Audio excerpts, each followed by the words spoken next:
ಹುಬ್ಬಳ್ಳಿಯಲ್ಲಿ ರಾಜ್ಯದ ಮೊದಲ Karnataka electronic media journalist association ಉದ್ಘಾಟನೆಯಾಗಿದೆ. CM Siddaramaiah Karnataka electronic media journalists association ಅನ್ನು ಉದ್ಘಾಟನೆ ಮಾಡಿದ್ದಾರೆ. ಖಾಸಗಿ ಹೋಟೆಲ್ನಲ್ಲಿ ನಡೆದಂತಹ ಕಾರ್ಯಕ್ರಮದಲ್ಲಿ ಗ್ಯಾರಂಟಿ ನ್ಯೂಸ್ನ ಸಂಪಾದಕ ಸತೀಶ್ ಆಂಜಿನಪ್ಪ ವಿಶೇಷ ಅತಿಥಿಯಾಗಿ ಭಾಗವಹಿಸಿದರು. ಬನ್ನಿ ಈ ಕುರಿತ ಒಂದು ರಿಪೋರ್ಟ್ ಇದೆ, ನೋಡ್ತಾ ಹೋಗೋಣ. Karnataka electronic media journalists association ಉದ್ಘಾಟನೆ. ಲೋಗೋ ಅನಾವರಣಗೊಳಿಸಿದ ಸಿಎಂ ಸಿದ್ದರಾಮಯ್ಯ. ರಾಜ್ಯದಲ್ಲಿ Karnataka electronic media journalists association ಅಸ್ತಿತ್ವಕ್ಕೆ ಬಂದಿದೆ. ಹುಬ್ಬಳ್ಳಿಯ ಖಾಸಗಿ ಹೋಟೆಲ್ನಲ್ಲಿ ನಡೆದ ಕಾರ್ಯಕ್ರಮದಲ್ಲಿ Karnataka electronic media journalists association ಅನ್ನ ಸಿಎಂ ಸಿದ್ದರಾಮಯ್ಯ ಉದ್ಘಾಟಿಸಿದ್ರು. ಅಸೋಸಿಯೇಷನ್ ಲೋಗೋ ಅನಾವರಣಗೊಳಿಸುವ ಮೂಲಕ ಸಿಎಂ ಉದ್ಘಾಟನೆ ಮಾಡಿದ್ರು. ಕಾರ್ಯಕ್ರಮದಲ್ಲಿ ಕಾರ್ಮಿಕ ಸಚಿವ ಸಂತೋಷ್ ಲಾಡ್, ಚಲುವರಾಯಸ್ವಾಮಿ, ಸಭಾಪತಿ ಬಸವರಾಜ ಹೊರಟ್ಟಿ, ಸಿಎಂ ಮಾಧ್ಯಮ ಸಲಹೆಗಾರ ಪ್ರಭಾಕರ್ ಉಪಸ್ಥಿತರಿದ್ದರು. ಕಾರ್ಯಕ್ರಮದಲ್ಲಿ ಗ್ಯಾರಂಟಿ ನ್ಯೂಸ್ ಸಂಪಾದಕ ಸತೀಶ್ ಆಂಜಿನಪ್ಪ ವಿಶೇಷ ಅತಿಥಿಯಾಗಿ ಭಾಗಿಯಾಗಿದ್ರು. ಜೊತೆಗೆ ನ್ಯೂಸ್ ಫಸ್ಟ್ ಕನ್ನಡ ಚಾನೆಲ್ನ ಎಂಡಿ ಹಾಗೂ ಸಿಇಒ ರವಿಕುಮಾರ್ ಕೂಡ ಭಾಗವಹಿಸಿದ್ರು. ಕಾರ್ಯಕ್ರಮ ಉದ್ಘಾಟಿಸಿ ಮಾತನಾಡಿದ ಸಿಎಂ ಸಿದ್ದರಾಮಯ್ಯ, ನೀವು ಯಾರ ಜೊತೆಗಾದರೂ ಇರಿ, ಆದ್ರೆ ಸತ್ಯದ ಪರವಾಗಿರಿ ಅಂತ ಮಾಧ್ಯಮದವರಿಗೆ ಕರೆ ನೀಡಿದ್ರು. ಊಹಾ ಪತ್ರಿಕೋದ್ಯಮ ಸಮಾಜಕ್ಕೆ ಹಾನಿಕರ ಅಂತ ಸಿಎಂ ಹೇಳಿದ್ರು. ನಾನು ರಾಜಕಾರಣಕ್ಕೆ ಬಂದು ಇಷ್ಟು ವರ್ಷದಲ್ಲಿ ಯಾವ ಮಾಧ್ಯಮಗಳಿಗೂ ನನ್ನ ಬಗ್ಗೆ ಬರೆಯಿರಿ ಅಂತ ಯಾವತ್ತೂ ಹೇಳಿಲ್ಲ. ಸಾಧ್ಯವಾದ್ರೆ ಸತ್ಯ ತೋರಿಸಿ, ಸತ್ಯ ಬರೆಯಿರಿ ಅಂದ್ರು ಸಿಎಂ ಸಿದ್ದರಾಮಯ್ಯ.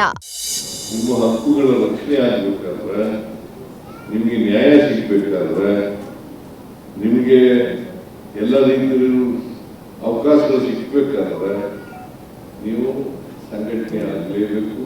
ನೀವು ಕನ್ನಡ ಜೊತೆ ಯಾರು ಇರಿ, ಯಾರ ಜೊತೆ ಆದ್ರೆ ನ್ಯಾಯವಾಗಿರಿ.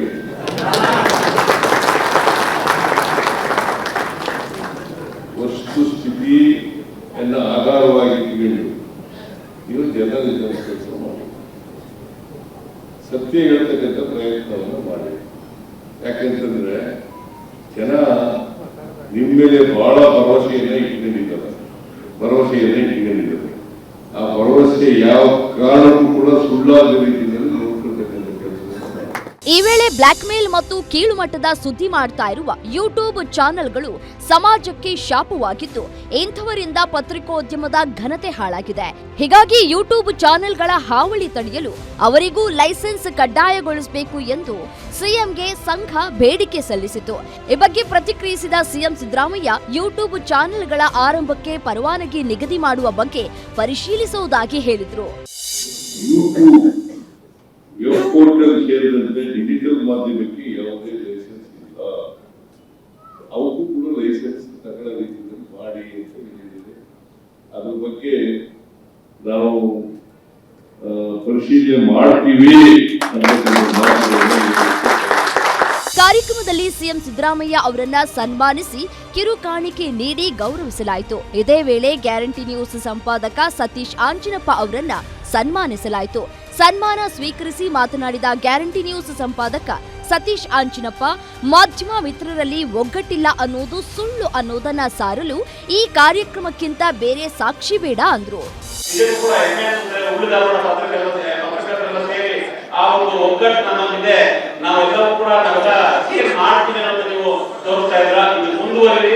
ಈ ಒಂದು ಸಂಘಟನೆ ದೊಡ್ಡ ಮಟ್ಟದಲ್ಲಿ ಬೆಳಿಬೇಕು. ಜೊತೆಗೆ ಟಿವಿ ನ್ಯೂಸ್ ಚಾನೆಲ್ ಅಸೋಸಿಯೇಷನ್ ಶುರು ಮಾಡಿದ ಮೇಲೆ ಈ ಒಂದು ಸಂಘಟನೆ ಅಸೋಸಿಯೇಷನ್ ತಾಲೂಕು ಮಟ್ಟದಲ್ಲಿ, ಜಿಲ್ಲಾ ಮಟ್ಟದಲ್ಲಿ ಕೂಡ ಫೇಮಸ್ ಆಗಬೇಕು, ಎಲ್ಲ ಕಡೆ ಒಗ್ಗಟ್ಟು ಹಾಕಬೇಕು ಅಂತ ಆ ಒಂದು ಒಗ್ಗಟ್ಟಾಗೋದಕ್ಕೆ ನಮ್ಮ ಸಂಸ್ಥೆಯಿಂದ, ಗ್ಯಾರಂಟಿ ನ್ಯೂಸ್ ಸಂಸ್ಥೆಯಿಂದ ನಾವು ಕೂಡ ನಮ್ಮೆಲ್ಲ ಪತ್ರಕರ್ತರಿಗೆ, ನಮ್ಮೆಲ್ಲ ಸಹೋದ್ಯೋಗಿಗಳಿಗೆ ನಾವು ಜೊತೆಯಾಗಿರ್ತೀವಿ ಅಂತ ಈ ಒಂದು ವೇದಿಕೆಯನ್ನು ಹೇಳಕ್ಕೆ ಇಷ್ಟಪಡ್ತೀನಿ. ಪ್ರತಿಯೊಂದು ನ್ಯೂಸ್ ಚಾನೆಲ್ ಎರಡು ವಿಚಾರಗಳನ್ನ ಫೋಕಸ್ ಮಾಡಿ ಕೆಲಸ ಮಾಡಬೇಕು ಅಂತ ನನಗೆ ಅನಿಸುತ್ತೆ. ಒಂದು ಪರ್ಸೆಪ್ಷನ್, ಇನ್ನೊಂದು viewers. It's A combination of both. Perception ಅಂದ್ರೆ ಏನು? ಕ್ರೆಡಿಬಿಲಿಟಿ, ವಿಶ್ವಾಸ. ನಾವು ಕೊಡುವಂತ ಸುದ್ದಿ, ನಾವು ವರದಿ ಮಾಡುವಂತ ಸುದ್ದಿ ಸರಿ ಇರಬೇಕು. ಅದನ್ನ ಅರ್ಥಸಲಕ್ಕೆ ಕ್ರಾಸ್ ಚೆಕ್ ಮಾಡಿ ಅಥೆಂಟಿಕ್ ನ್ಯೂಸ್ ನಾವು ಕೊಡಬೇಕು. ಆವಾಗ ನಮ್ಮ ವಿಶ್ವಾಸ ಬರುತ್ತೆ, ಜಾಸ್ತಿ ಆಗ್ತದೆ. ವಿಶ್ವಾಸ ಜೊತೆಗೆ ವ್ಯೂವರ್ಶಿಪ್ಗೋಸ್ಕರ ಕೆಲವು ಕಾರ್ಯಕ್ರಮಗಳನ್ನು ಮಾಡಬೇಕಾದಂತ ಅನಿವಾರ್ಯ ಇದೆ. ಒಟ್ಟಿನಲ್ಲಿ ಸದುದ್ದೇಶದಿಂದ ಶುರುವಾಗಿರೋ ಕರ್ನಾಟಕ ಎಲೆಕ್ಟ್ರಾನಿಕ್ ಮೀಡಿಯಾ ಜರ್ನಲಿಸ್ಟ್ಸ್ ಅಸೋಸಿಯೇಷನ್ಗೆ ಒಳ್ಳೆಯದಾಗಲಿ ಅನ್ನೋದು ಎಲ್ಲರ ಹಾರೈಕೆ. Guarantee news, Hubballi.